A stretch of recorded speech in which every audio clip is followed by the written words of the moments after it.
So, welcome to this talk on asking for help. And I want to welcome all of you who are live here with us in the circle.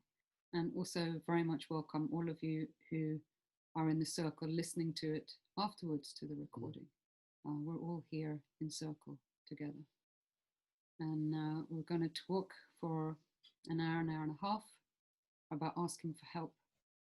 But before we do that, Jonathan is going to bring us together into circle. Wonderful. So let's hold hands in the circle. I love these big circles that stretch over oceans and continents. Here we are. I think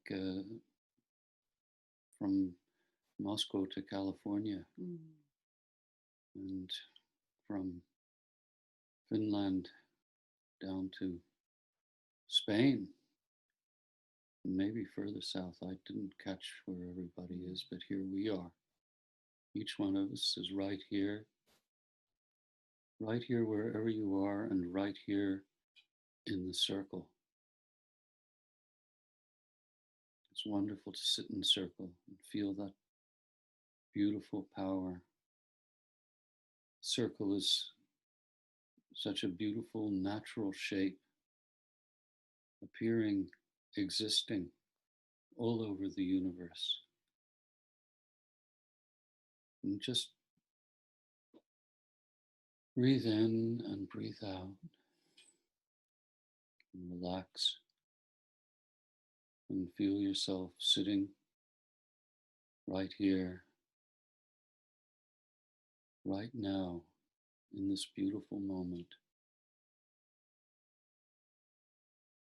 And let the power of the circle, the power of the universe, just let it flow through you. All of us are born filled with the power of the universe. And sitting here in circle, we can just feel it and feel our joined circle and feel the power of the universe flowing through and around our beautiful circle.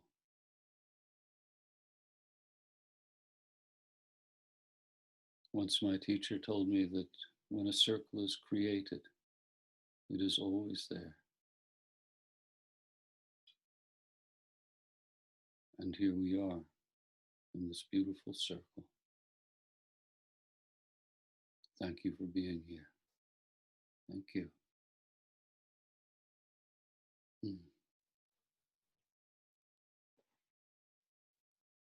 Thank you. Lovely. So we wanted to talk about this topic of asking for help. It's one of our many favorites, and it's one that we feel is really essential both to life, everyday living, and to shamanic practice. Yeah. In fact, it's one of the very first teachings that I received from my spirit teacher. And I always was told that it's good to be humble, which I feel is absolutely true. But it's not necessary to grovel. But I met my spirit teacher, and I said, "Oh, excuse me for bothering you," and he says, "That's what I'm here for. That's what you're here for. The shaman works by asking for help." And this was a very powerful teaching for me. I always had a difficult time in school when I was a boy. In fact, it wasn't until after I'd been in the army and went to university that I really enjoyed education, normal, so-called normal education. But I really started enjoying education when I started learning from the spirits. And so asking for help is something that I really value, the privilege of being able to go to my teacher and ask for help and ask for knowledge. This is the basis of my practice. And because we're talking about this from a shamanic perspective, we're mainly going to be talking today about asking for help from the spirits, and how to do that, and how to receive that help, how to recognize it, and also then how to use it. So those are the areas that we hope to move through. And of course, there are a lot to be said also for asking for help from other humans or from communities. And we'll touch on that a little bit, but the main thing is asking for help from the spirits. And if you have questions, like we said, please feel free to ask them of us, and we'll try to get to them. And as Jonathan said, in a way, asking for help is the first step of whatever we do when we do a piece of spirit work. So before starting this talk, we were asking for help. We were rattling and singing a special asking for help song that the spirits taught you, and also a Thanksgiving song. And what does that do for me? It reminds me that I'm not doing this alone. It reminds me both that I have support from the spirits, they're with me in this, and also that it's not just about what I say, but about what they say, what they want. So I'm always listening to them, even as I'm speaking. And so asking for help on that very basic level, not so much when you're necessarily in trouble, but before any piece of spirit work, any piece of shamanic work, it sort of helps to, I was going to say level the playing field, but I'm not sure I like that, but it helps to create the ground that we walk on. It comes with this humble heart, but also with a clear heart, a ready heart that says, I am ready to do this work. Please, will you help me? Because I cannot do it on my own. And this is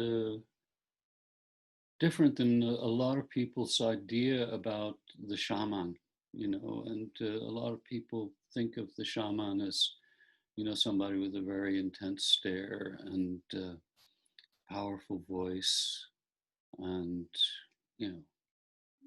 radiating power and energy. And in fact, this is not always true. And as I'm sure that most of you are aware, but the shaman gets her power or his power from the spirits. It's the spirit's power. The shaman needs her own power, that power I was talking about as we were holding hands in the circle. The shaman needs that for herself. Life is filled with many challenges. And we who practice shamanism, we have the added advantage of being able to go to this resource, the spirit world, our spirit helpers, and ask for help. And this increases our power. And some of the time it's necessary to use that power, and some of the time our own power is plenty good enough.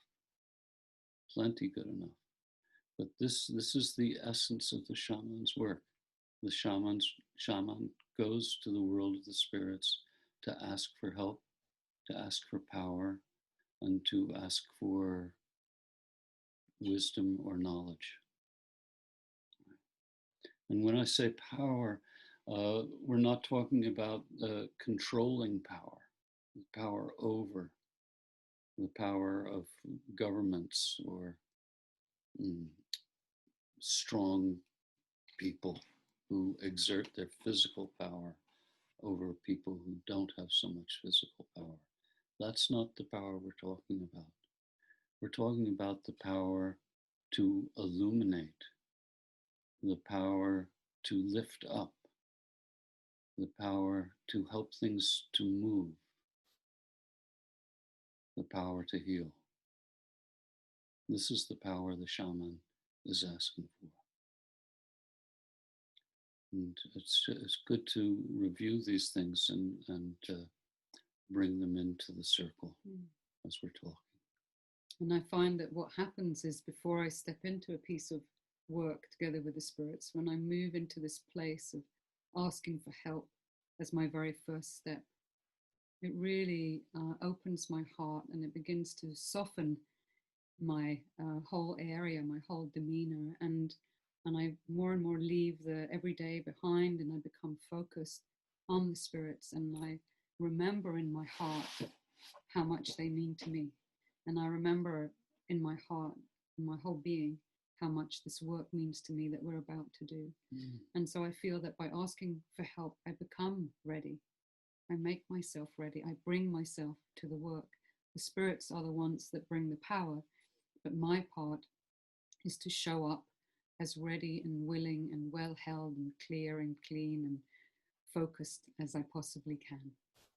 Yeah, hearing you say this, I remember that it's normal for me. In fact, whenever I start a course or any piece of shamanic work, a healing, or coming and talking like this, I always experience, this is a embarrassing admission perhaps, but why not? I always think, how am I going to do this, right? And then I feel my rattle in my hand, and I shake it, and all of a sudden, all of that stuff just drops away, all that chatter, because I know where I am. I know what I'm doing. I'm going to the spirits to ask for help. This is the way we start every piece of work. And it's also a very integral part to the way we live our lives. And hearing you talk, I am also reminded of how often, whenever either of us does a piece of healing work, when somebody has come to us asking for help and we go to the spirits to ask for help for them, pretty much always, I'd say, for both of us, there is like these moments that you talked about beforehand where we go, oh, I don't know if I can do this. I don't feel ready. Oh, will it work this time? Always that kind of little threshold moment of human doubt. Human doubt. And it's very normal. You know, and in a way it's a good thing, because it raises me up into that point where I'm thinking, this is important. I better get ready. I better bring my full presence and awareness to this, and I better ask for help. And it keeps me humble. And so as I'm doing that, I remember that it's the spirits. I cannot do anything without them. I cannot do any piece of healing work without them. And years ago, my spirits taught me this beautiful prayer. I was actually doing some work when I was living in England, and it wasn't shamanic work as such, but I was working with my spirits to help me do the work for some other people. And they had asked for help from me, but not in the shamanic way. So I was asking help from me, and we'll talk about that later on. And so then I said to the spirits, how can I then best help them? And they said, well, we'll help you to help them in the best possible way. And I really learned a lot about that. And I sort of felt the flow that in that case, I wasn't bringing them spirit power as such, but I was becoming more empowered. So asking for help is an empowering act. And then later, when I was moving into doing actual shamanic healing work, the spirits again taught me, okay, remember to ask for help, to bring the help to them. And so then they taught me this prayer, and I like to call it the 3 times help prayer. And I use it really all the time. I use it all the time, in fact. every time I do a piece of shamanic work for someone else, I use it, and it's very simple. And so the prayer is, please, dear spirits, I ask for help from you to help this person receive your help. I ask for help from you to help this person receive your help. And in a way, what happens in that prayer is that I remember the flow and connection of the work. I remember that where it comes from and what my part is and what their part is in receiving the help, which we'll also get to in a while. And then the fact that they're not really receiving my help, but they are receiving the Spirit's help. So that's a prayer you're welcome to use if you wish. And I find it's very simple and very wonderful. In fact, it really helps me to get ready. Yes, and I remember you taught me that one about 14 years ago, and it's a great one. It's a great one indeed, because you know, we're all involved in this work, us and the spirits and the person who has asked for help. You know, it's not a matter of one individual being super terrific, not at all. And this is, for me, one of the really beautiful things about doing shamanic work, and that is the more the shaman involves the rest of the universe, the more powerful the work is. And also the less exhausting it is for the shaman. I know people who don't have the same way of working as I do, and they think I'm filled with spirit, which we are. But if that's the spirit that you're relying on, the spirit that you need for your own everyday life and all the things that come up in that wonderful life, it's exhausting. And so this is the key, this is the essence. Opening yourself up to receiving the help, and then using it. You don't have to store it all up inside of you, because what happens is the more you do this work, the stronger you get too. It goes hand in hand.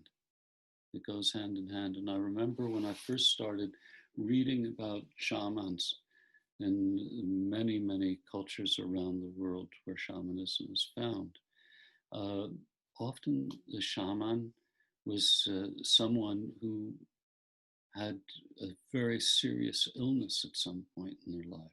And maybe it left them crippled or left them blind, right? But by contacting the power of the spirits, they overcame that ailment, right? And were able to live a very full and powerful life. And it's what anthropologists started referring to as the wounded healer, right? The wounded healer. And which sometimes sounds very grand and dramatic. Yes, it can sound incredibly grand and dramatic, and at the same time, I don't think I've ever met anybody who reached the age of 21 who wasn't wounded in some way, right?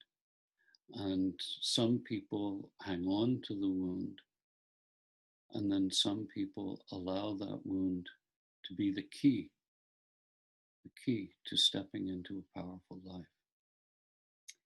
And you often say that the first step to healing is asking for help. Absolutely, absolutely. And I'm so thankful for my shamanic practice, because about whatever it was, 2.5, 3 years ago, I was diagnosed with cancer. And and I'm sure some of you have experienced this. This is not an easy piece of news to receive. But by the time Zara and I got home from the hospital where I received this news, where we received this news, we were already starting to talk about how we were going to start to work with the spirits with this. And that changed everything. It really did change everything.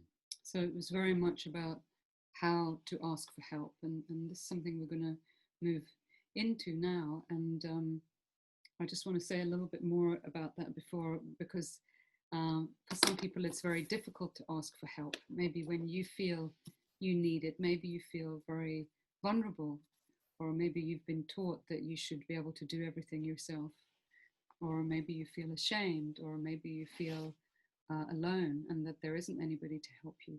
And so in a way, asking for help is sort of taking a step into the risk zone, shall we say, where you open yourself up. And that's the whole idea. That's the whole idea. Literally become more open as we ask for help. And we're going to talk later on a bit more about who to ask for help and what to do with it when it comes. But interestingly enough, I found that in life, often when we most need to ask for help, it can be the most difficult. Either because it's so frightening, or because we feel so tired or weak, or because we feel so ill, or we feel so lost. I certainly know in my life earlier that when I really needed it, I felt so ashamed of asking for help that it was very difficult. But I took it in small steps. And at every step, when I got that healing and that power and that part back, it helped the next step of the journey and the next step of the journey.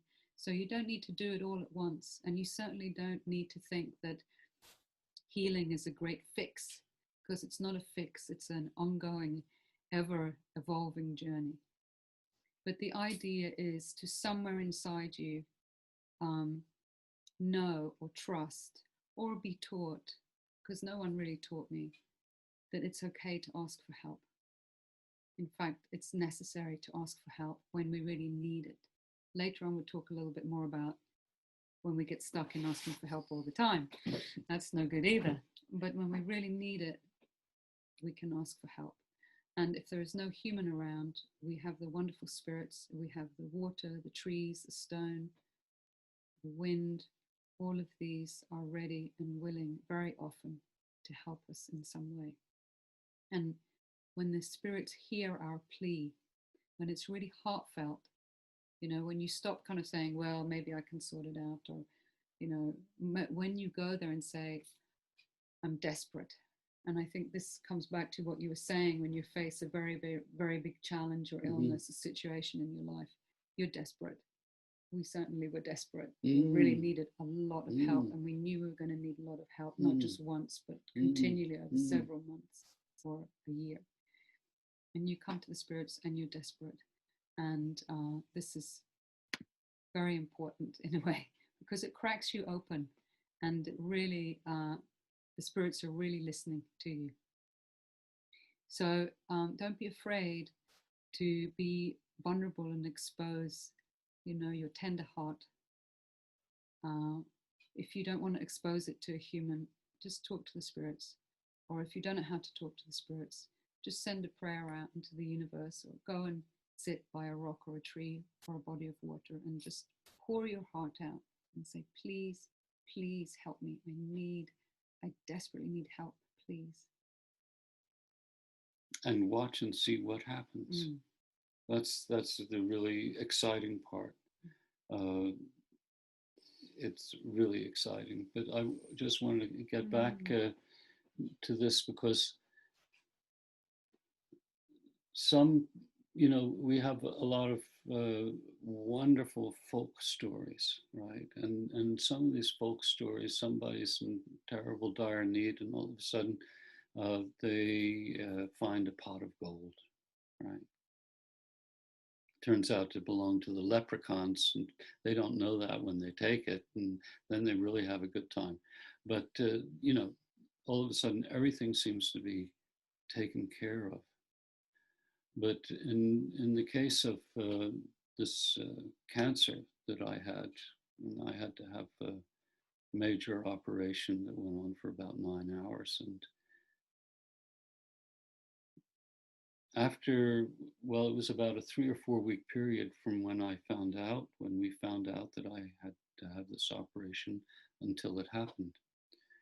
And right before going into the operating room, I was parked out in a hallway. And by that time, we had done so much work that I truly felt myself ready for whatever, including that I might not wake up from the operation in my body.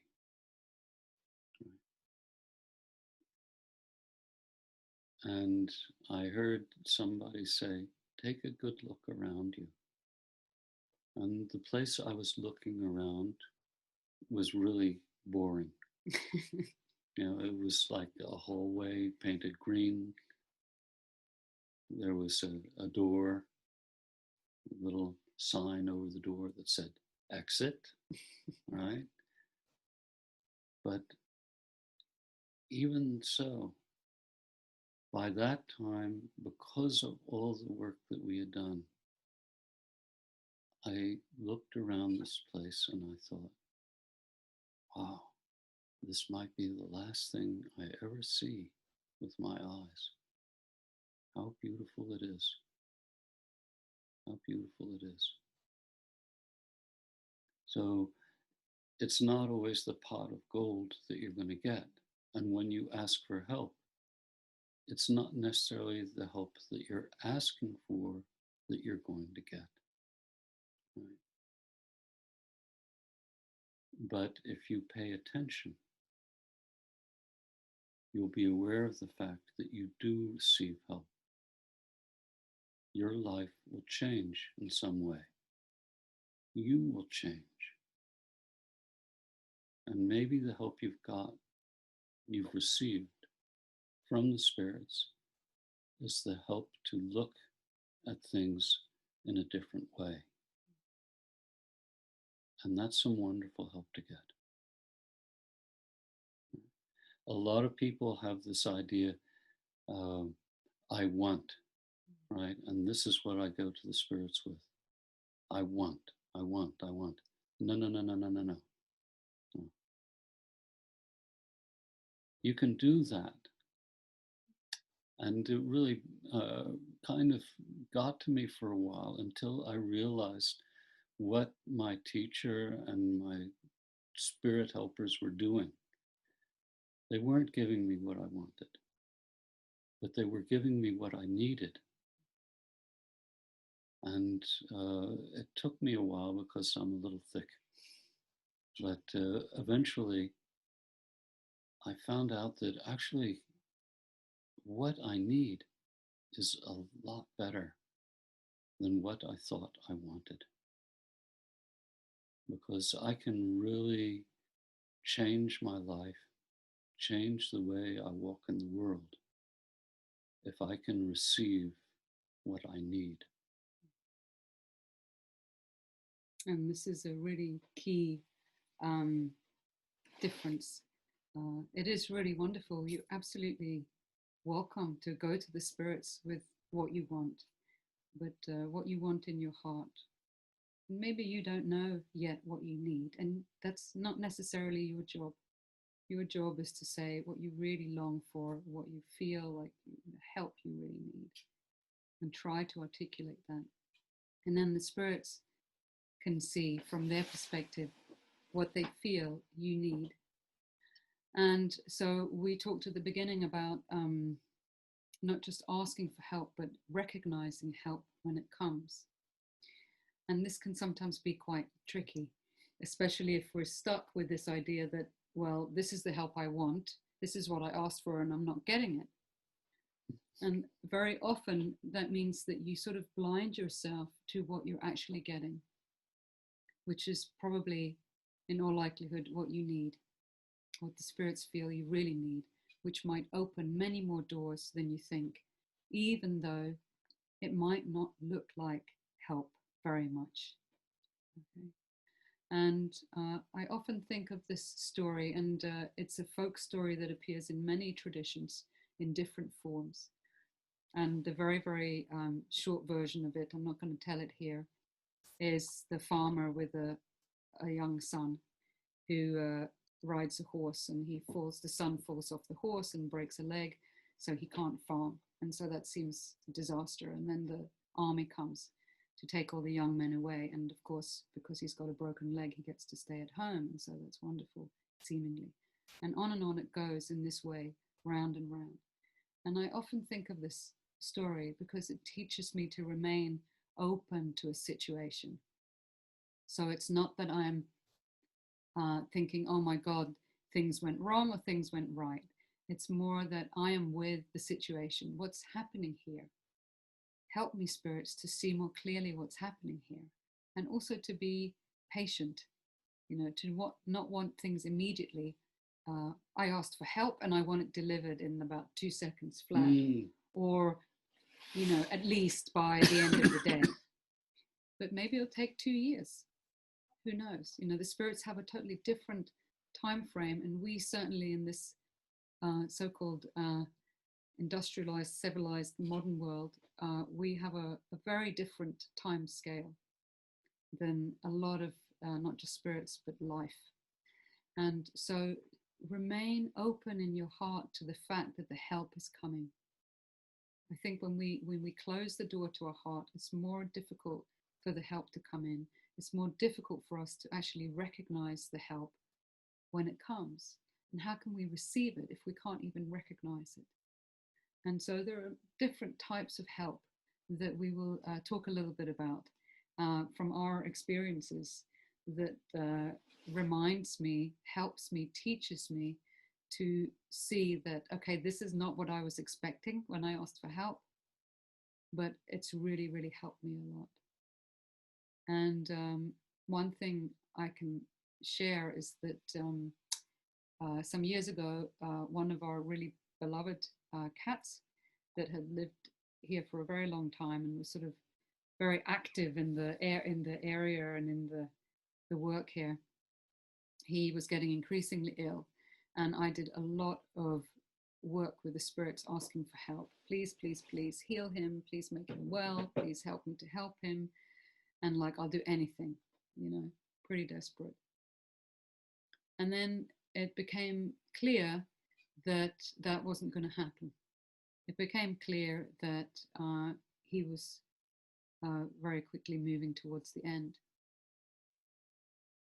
And so what happened was that it was, for me, one of the most beautiful endings I've ever been part of. What happened was that he told me 2 days before he died that this was going to be the final conscious time of his life. And so I knew that I could sit there and say goodbye to him. And then he moved into 2 days of unconsciousness. And I also got the help to stay with him, to be with him. We were all together here, also the other cat. And we had a living wake in a way, for 2 days where we just stayed with him. And I got the help that my boss, because I was about to go away, travel for work the next day. And I got the help, and she just said, don't come, stay at home. It was like everything was cleared so that we could just be here together. I didn't get the help I wanted, which was that he would stay alive. But we got this incredible help, which made the last part of our journey together into such a beautiful, healing, connected, shared time. It was so full of grace and peace. And so it really taught me a lot. For a long time after that, I was very angry with the spirits and said, why, I went to you for help. Why didn't you give it to me? And then finally, they began to teach me. And they said, we're not here to make your life easy. We're here to make your life good. And I thought about that a lot, both with my head and my heart and my whole being. We're not here to make your life easy. We're here to make it good.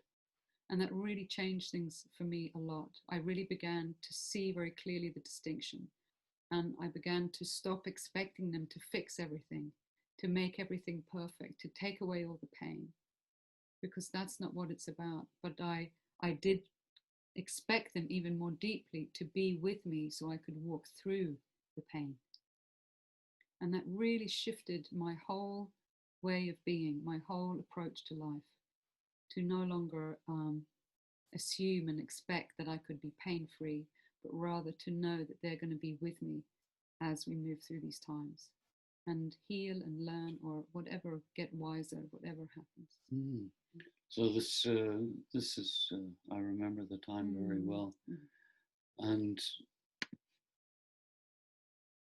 it brings up the whole issue about what is a good life, right? What do you mean by a good life? And this is a wonderful thing to think about, and all of us will have different answers, but I think that all of these answers will be somewhat related. And part of, and I think a major part for me of what a good life is a life that's connected, a life that's connected. And it's, there have been times in my life where something really terrible has happened. And my reflex has been to disconnect, right? Go into my shell and to hell with the world. You know? It hasn't really happened, I don't think, since I started practicing shamanism, because my spirits wouldn't let me get away with it, for one thing, and for another thing, I haven't tried to do that.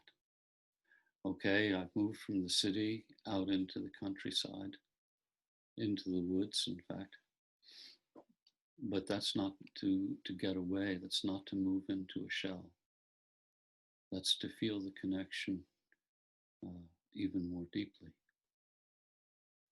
And this is what the shaman does. The shaman nourishes her connection to the power of the universe. And there are so many ways of doing this. And one way that a lot of us have in common is by going to the spirit world with the help of the drum, or with the help of chanting, rattling, dancing.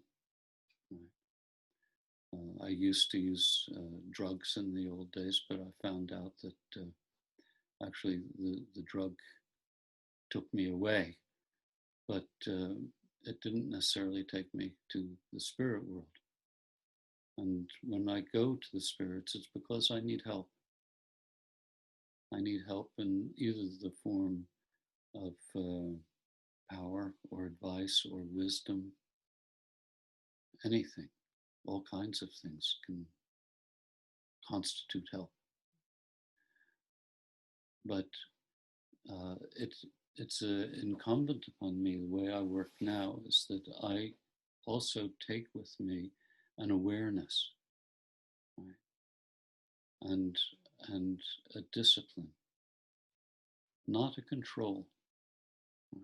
Because when you go to the world of the spirits with a mission, you are in a way surrendering to the spirits.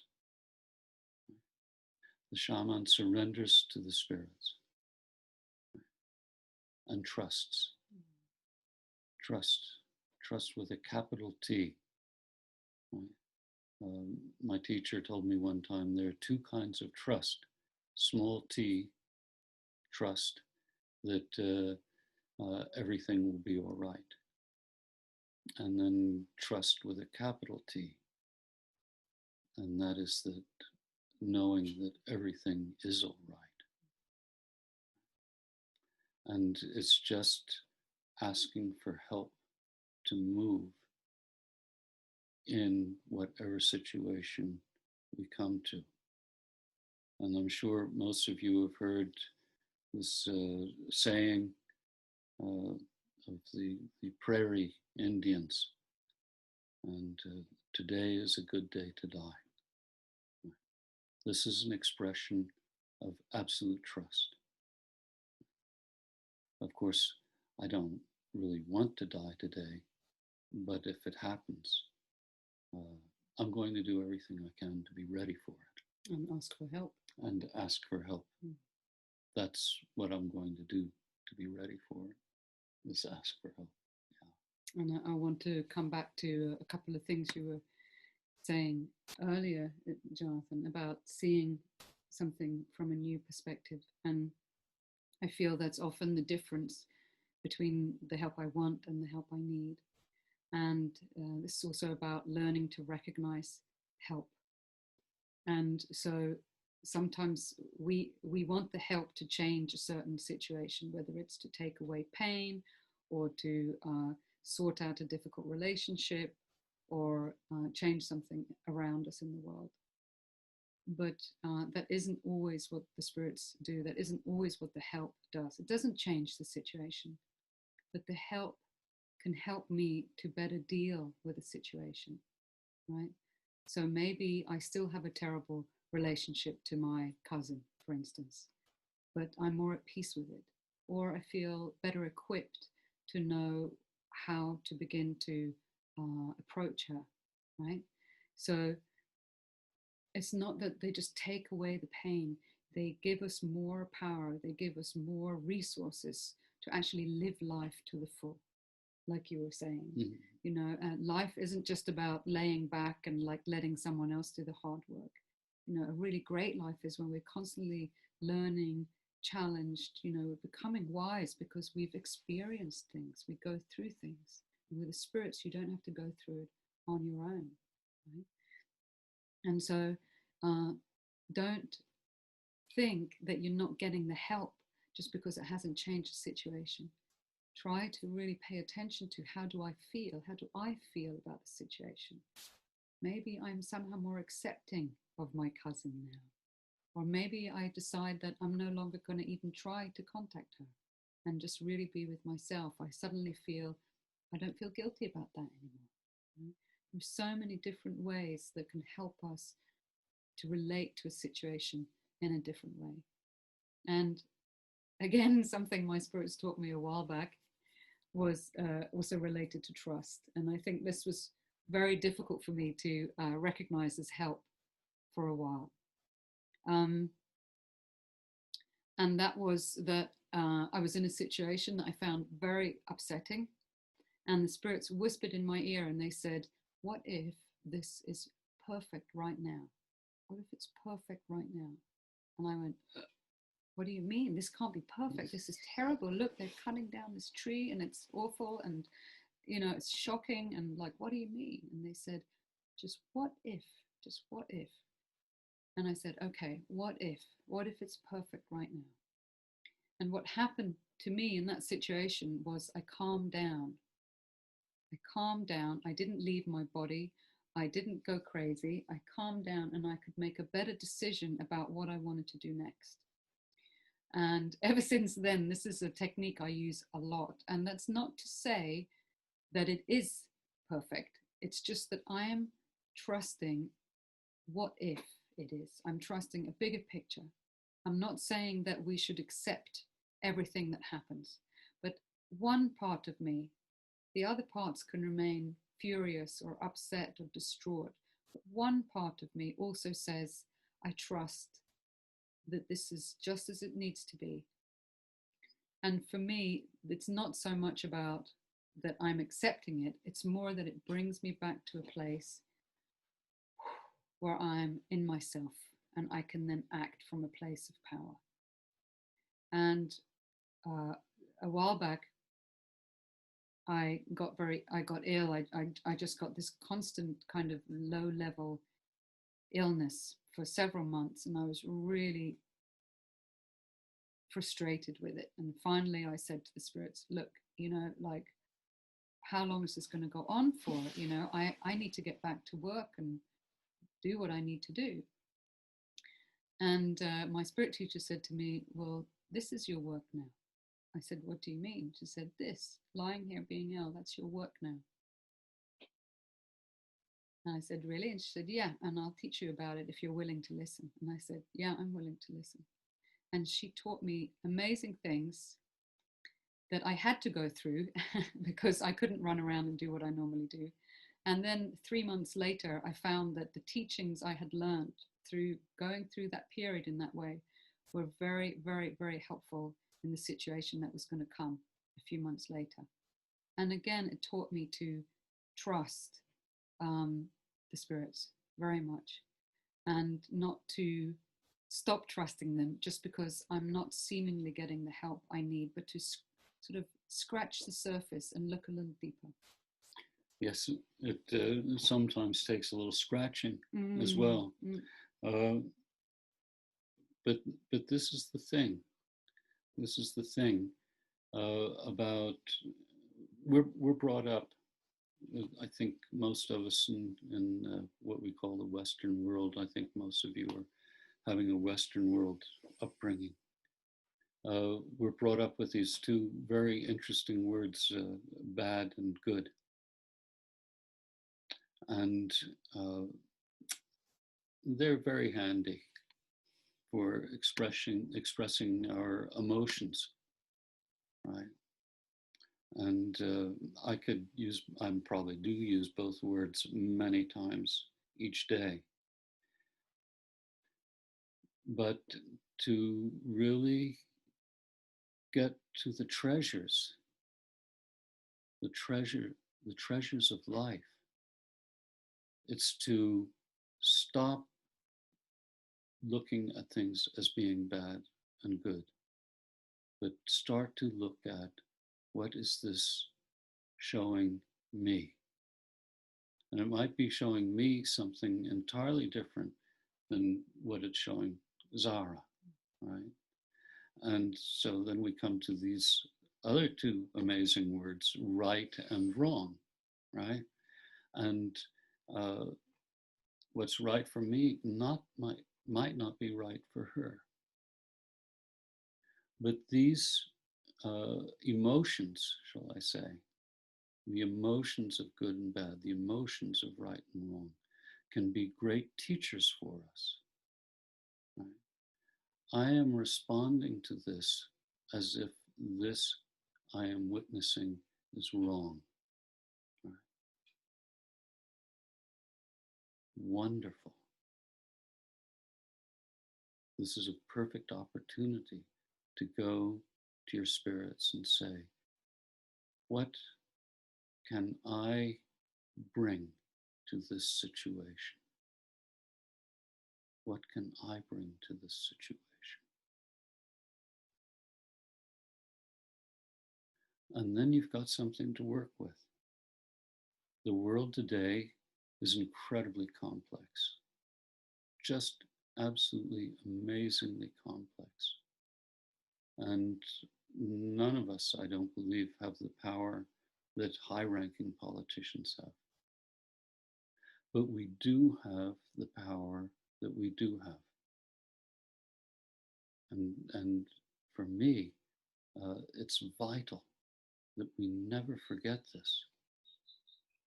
And okay, we have the power that we have, but how am I going to use that power? Ask for help. And we want to touch on something that we also talk about in the shamanic healing talk, which is that you ask for help for yourself. You don't ask for help for other people unless they're come to you and asked for help. And this is really, really key. And it's key because it's good human ethics, but it's also good spiritual hygiene, shall we say, because it tends to flow much better this way. You're not trying to change other people. You're asking for help for yourself. So, for instance, if I'm having a difficult relationship, say with my cousin again, I'm not asking the spirits for help to make her a better person. I'm asking for help for myself with the relationship. or I'm asking for help to stay in my power as I'm speaking with her, or I'm asking for help to be a better friend to her. It depends on what I want to ask for help for, but it's to me. So it's this relationship from the spirits to me. And then I will change, and then that will flow out. And this is really, really important. Very often we want other people to change, but we don't want to change. It's much better if everybody else. Of course you are. Yes, I'm wonderful. But the real gift of life is in when we work with the spirits to get help for ourselves. And again, that's not to say that we don't need to bring help in bigger situations, you know, and we work a lot with asking for help for and with nature, for instance, in all sorts of quite desperate environmental situations, or what we're seeing now with Black Lives Matter and Indigenous Lives Matter. You know, we need to speak up. I need help. Help me to be a good ally. Help me to stand up and use my voice in a good way. You know, you can ask for help for yourself in these matters too. Help me to hear what they're really saying. You know, if I feel a bit defensive, then ask that. So, but we're always asking for help for ourselves.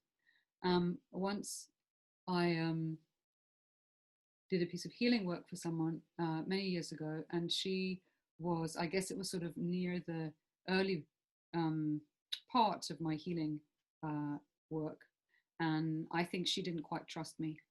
And so as I was doing the work, she was asking her spirits for help for me.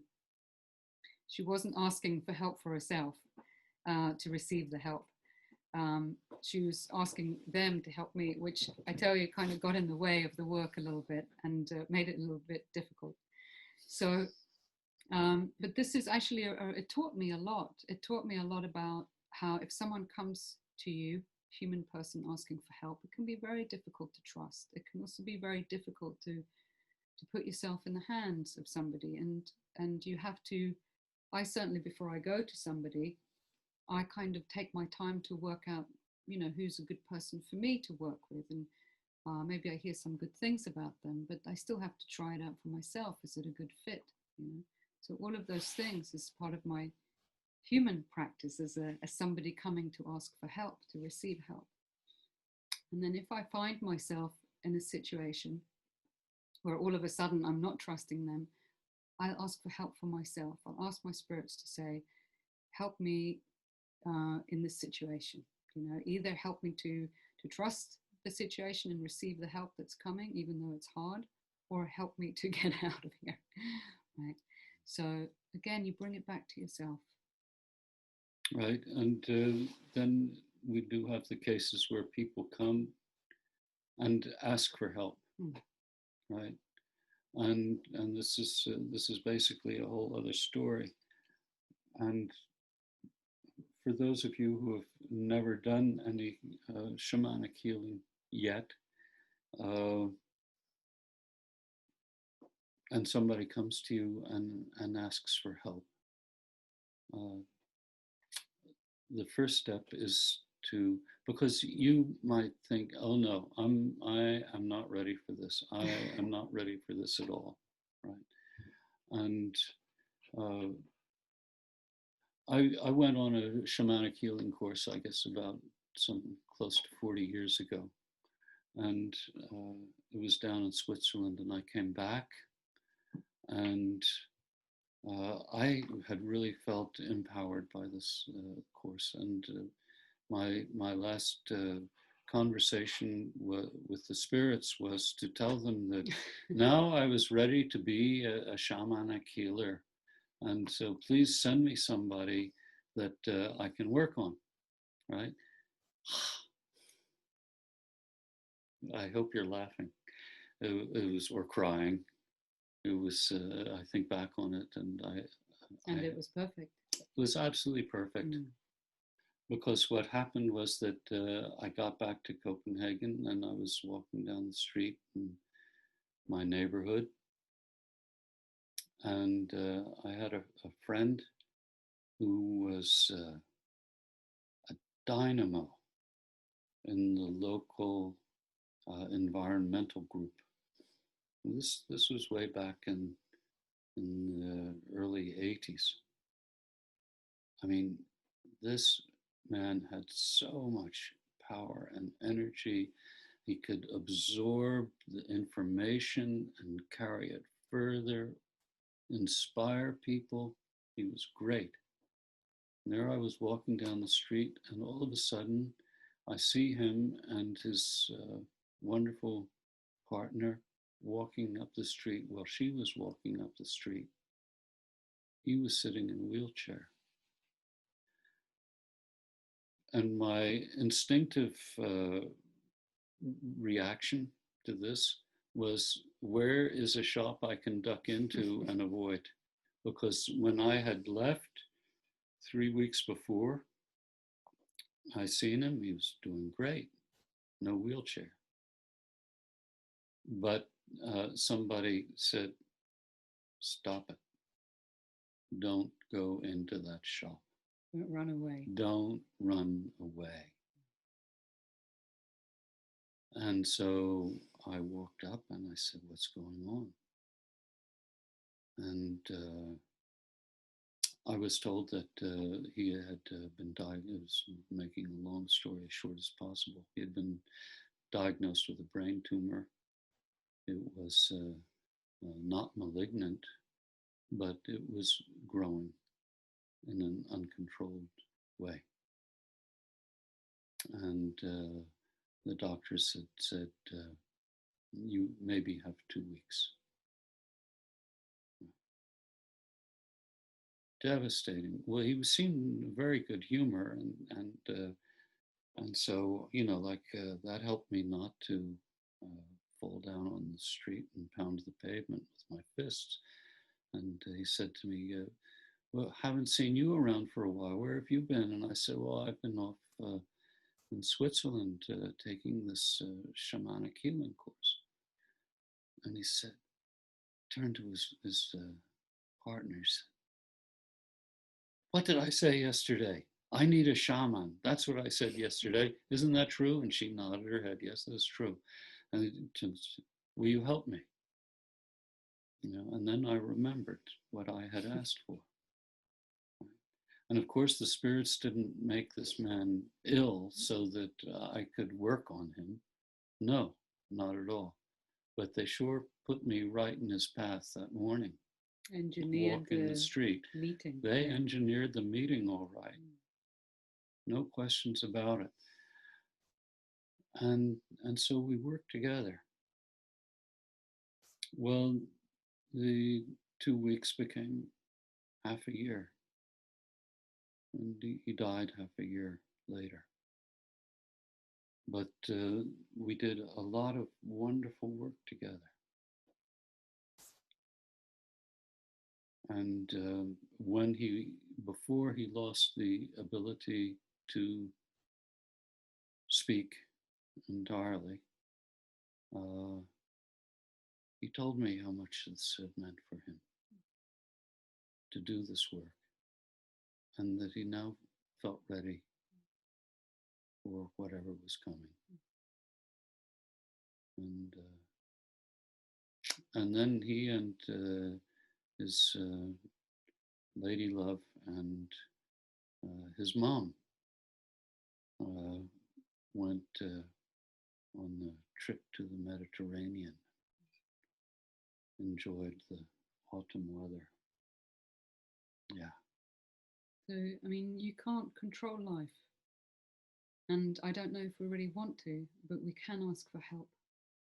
And so I feel that asking for help is the main other avenue to life than trying to control it. And that means that I try to ask for help to meet the situation that I'm in, you know, or ask for help to see the teaching in the situation I'm in, or ask for help to best take care of myself in this situation. So again, there are lots of different types of journey formulations that you can use. And Another thing is that, as I mentioned earlier, there are basically two kinds of journeys, and one is asking for help, and the other is asking for knowledge or wisdom or advice, whatever you want to call it. And sometimes we are faced with a life situation where we want to have advice.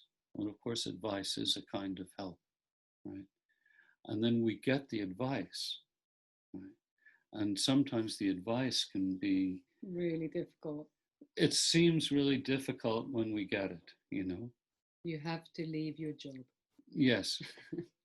For example, this happened to me years ago. Quit that stinking job. Only they didn't say stinking. Anyway, they meant it, right? And so then what you can do is to go to the spirits another time and ask for the power to follow the advice. Ask for the power to follow the advice. Or ask for help to take this step. Ask for example. Yeah. This important step. Yeah. I know the step I've got to take, but I'm just so terrified of it. So ask for help to do it. If you know it's the right thing, but you're just so scared of it, ask for help. It's all right to be afraid. You know, okay, it's not all right. It's not comfortable at all, but it's not a sin. It's not a sign of weakness. It's a sign of being human, right? And so you can ask for help to step into that fear.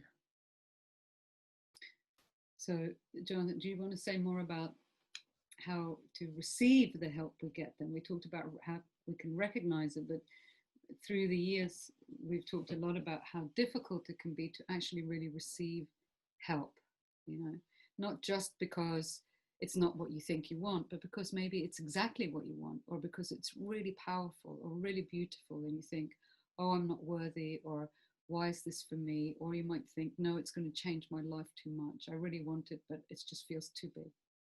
Well, again, I mean, I generally fall back on the spirits, right? And ask for help to receive it. Yeah. We actually say that, ask for help to receive the help. Yes. I really actually say that. Yeah. Because sometimes it is difficult. Sometimes they point out to you the truth of your life. Right? And if you want to change that truth, because maybe the truth of your life, you knew it anyway, way back there in the back of your mind or in the depths of your heart, right? But you didn't want to look at it. And there's only one way out. Quit your job, for example. Stop drinking, for example. Do this, do that, don't do this, don't do that. Or start all over again. Oh no, I'm 62 years old and you want me to start all over again, right? What an opportunity, what a gift. Ask for help to start all over again. Ask for help to start all over again.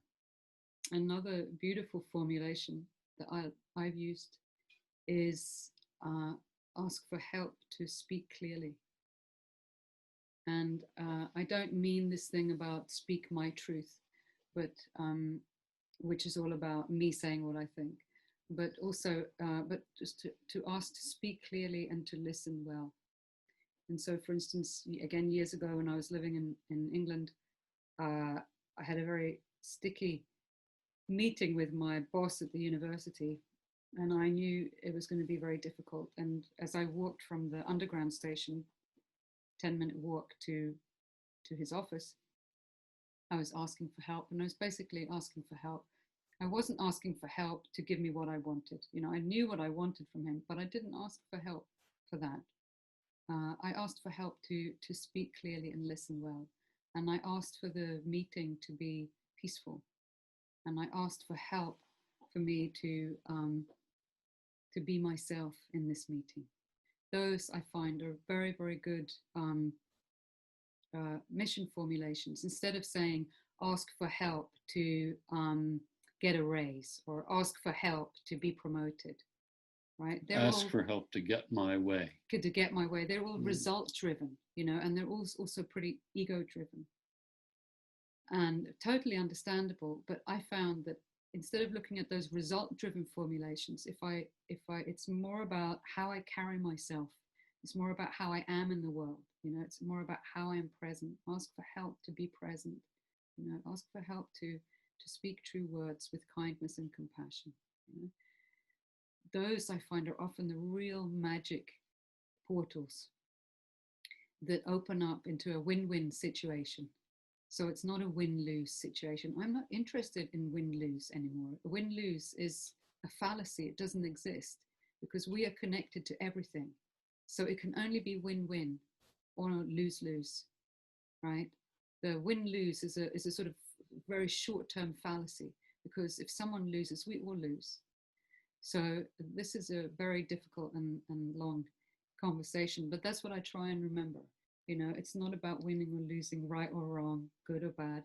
It's about like me carrying myself in the world that I feel is a good way and that my spirits have taught me to. And then asking them for help to meet what comes. And so what happened when you went to your boss? I thought we were going to have a very long and quite bad-tempered discussion. I was out of there within 10 minutes. He did actually give me what I wanted, but I felt that it was a meeting full of understanding and respect. And that gave something to both of us, I felt. So it wasn't a meeting where like one person tried to win over the other one. Mm-hmm. And I never forgot it. It was really, I came out of there and I stood there and I thought, wow, what happened? And I was happy that I got what I wanted, but I was even happier that we'd had this beautiful conversation. It was respectful and peaceful. So, yeah. So, Jonathan, I know you're thinking all sorts of things. I can see that. Well, yeah, I was remembering similar incidences in my life that maybe didn't turn out so easy, but opened doors anyway. Yeah.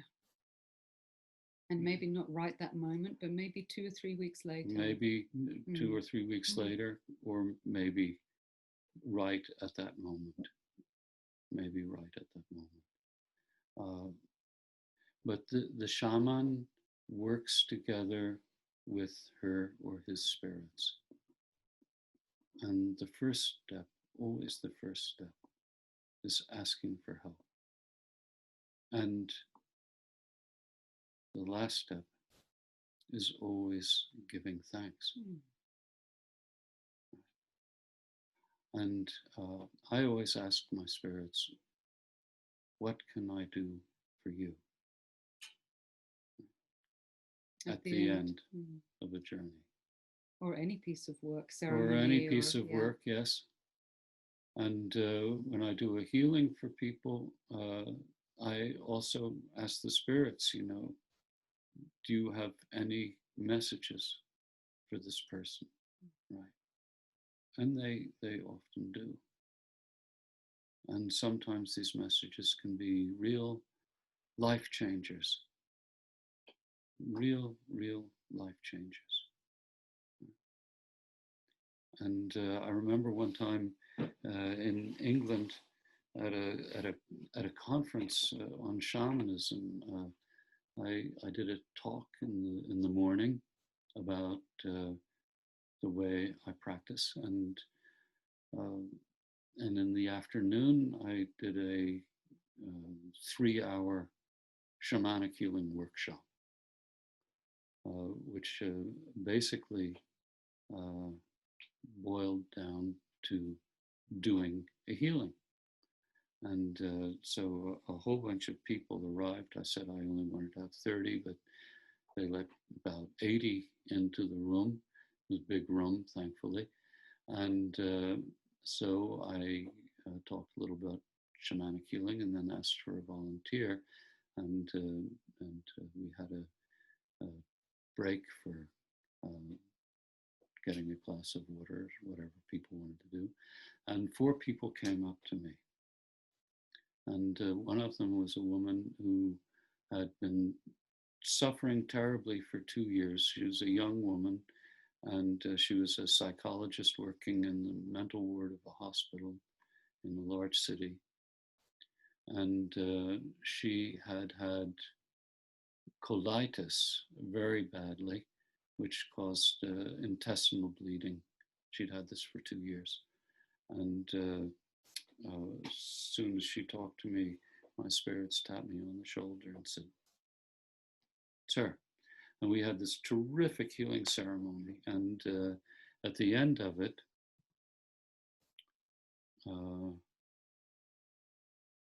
my spirits said to me, "Now you have to tell her that it's time she found her spiritual path." And I just thought, hey, come on, guys, give me a break, okay? We've done this beautiful piece of work, but I don't like to give people a message like that. That's loaded, you know? Tell her. I said, oh, tell her. I said, okay, I'll tell her. So the healing was over, and I told her what had happened on the healing. But I really, you know, I couldn't say that in front of all these 80 people. That was too much. So afterwards, I said to her, I said, I have a message to you. And she was very pleased about the work, but I could tell that she had this message kind of expression on her face. Said, yes, I have a message. She said, what is the message? I said, well, my spirits say it's time for you to find your spiritual path. And she said, oh, okay. And not so impressed. Not so impressed, and you know, but she said, thank you very much, and you know, and I thought, oh well, I did it anyhow. 3 months later, I got a letter from her. And in the letter she wrote, I really have to thank you because the moment that you brought the spirit power to me and blew it into me, I stopped bleeding. And I haven't bled since then. I thought, wow, you know, that's wonderful. And then she said, 3 weeks afterwards, I went with my parents. She was of Indian descent. Her parents were from India. She had been born in England. She said, my parents and I went to visit my uncle in Uganda, where there's also a colony of Indian people. And my uncle is a guru for the community, the Indian community. And when I walked into his audience chamber, he looked at me and said, my dear, it's time for you to find your spiritual path. And she wrote, using exactly the same words as your spirit did. And then she heard it. And she heard it. She really heard it, yeah. And often, I love this as a teaching story. Mm-hmm. I'm so grateful to this situation, to the woman for asking for help, and to the spirits for giving it, because as so often with healing, the removal of symptoms, the removal of pain, that was just the first step, and that was not the end. That was the beginning. And the beginning is to step into life with the help and with the power. And you were talking, Jonathan, about giving thanks to the spirits for the help. And you can give thanks by singing a song, by rattling, by making an offering, by making a prayer. But the absolutely best way you can give thanks is to receive the help and live it, and live any changes that come from it. And in this way, you're not paying back, you're paying forward. You're paying into the future, not only for your life, but for everybody else's that is touched by that life, and creating rings on the water. And so it can sometimes be very hard. And you just have to keep asking for help again and again, every day, every morning. I don't know how many times a day I ask for help for all sorts of things, you know. Help to keep my cool, help to listen, help to know when is the right time to call, all these things. But receiving the help and living it is one of the best ways we can give thanks. And I think for me, in my experience, that's what makes the spirits rejoice. And so become also aware, if you're asking for help all the time and not taking this step into life with the help. So it's like you just have this big bowl and you just want more help, more help, more help, more help, but you're not doing anything with it. Maybe there's a hole in the bottom of the bowl. Maybe there, and it just keeps draining out, and it feels like no help is coming, but it is. But the idea is to ask for help when you need it, and then, you know, receive it and turn it into action, turn it into a way of being, a way of living, and then do that for a while, so that the help becomes becomes manifested in everyday reality. And then maybe 2-3 days later, 2-3 years later, ask for help again, you know, to go another step on that path. But don't just keep taking in. Allow it to really go through you and bring it into your everyday life. Step into it. This is really true. And something that I never realized until I started practicing shamanism full time. And that is that each one of us has the possibility of changing the world. Okay, we might not change it to the extent of some head of state, but we don't even know that, right? But if we live our lives with the power of the universe, which is accessible to all of us, we have no idea how that is going to continue to manifest, just like the ripples going out from the pebble dropped in the pond. We have no idea how our lives are going to touch somebody else's life who we've never met or never will meet. Or maybe somebody who's not even born yet, whose life is first coming into existence 20 years from now. So we probably, in fact, are already changing other people's lives. So ask for help to find out the best way you can do that. Trust life and ask for help.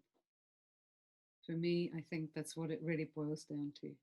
Those two things together, they really help me to be here on this earth while I'm here as fully as I can. Trust life and ask for help. Thank you. Thank you. And thank you all.